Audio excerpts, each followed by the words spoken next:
Christmas faces. At a restaurant tonight,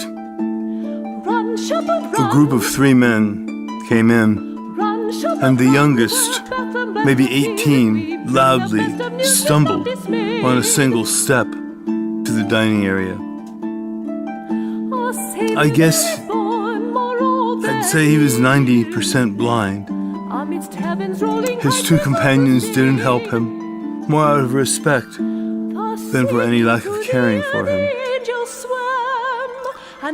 Throughout the meal, I could see him in my eye's corner as he struggled with simple eating tasks. A few days earlier than this, I was in Cincinnati.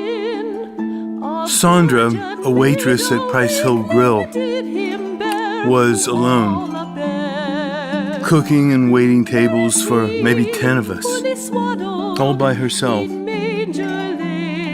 Her cell phone rings. She answers. "Hi, honey. I love you. Do you have your lunch money? Okay. Don't forget to walk the dog after school before I get home. I love you. No, I'm here alone. No, I can't talk now. Bye. I love you, honey." And the next day, it was lunch at Price Hill Chili. Now, a deranged woman came in from the cold, spitting and kicking the floor. Everyone seemed to know her. She sat in the booth behind me, spitting, cursing furiously. No one bothered her. And my waitress, I'd say 65 years old, a veteran, chubby with tinted brown hair, said to me, "Honey, why don't you move down here a few booths away from the door where it's warmer?" And there was a knowing wink, and I moved away from the spitting and cursing woman, who left a few minutes later. And just day before yesterday, I met Eric's father,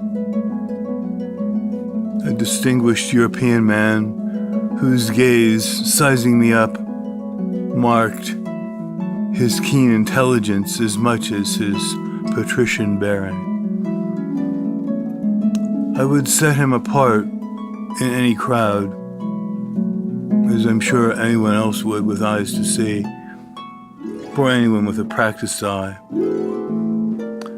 Now, his son Eric leases me computer equipment when I need it.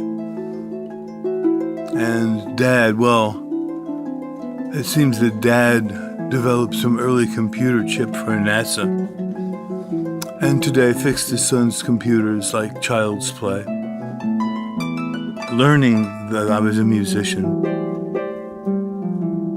He says with a German accent, "You know the Regensburg Boys Choir." I tell him I certainly do. "Regensburg Domspitzen," I say back in German. He smiles at me.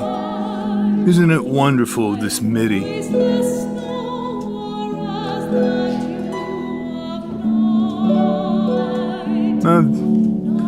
These people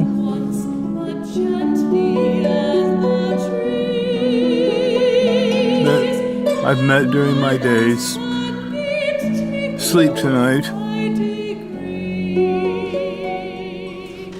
and as I think of them, I'm confident that the Prince of Peace sees all this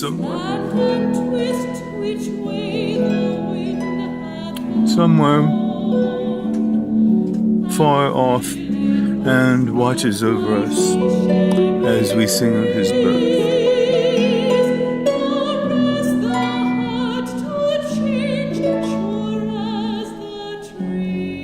First of all, I want to thank my friend and colleague, Taylor Marvin, for his excellent work behind the glass today and every day. This music is part of a children's suite that I wrote for children's choir and harp. It's called The Lamb, and It is featured here in a performance that we did with Barbara Wallen, the fine soprano, and Barbara Lepke, the harpist, who jointly commissioned this work for me. And it's a beautiful performance that you can hear as a sample for what it sounds like with children's voices. The Lamb. It's published by Lion and Healy in Chicago.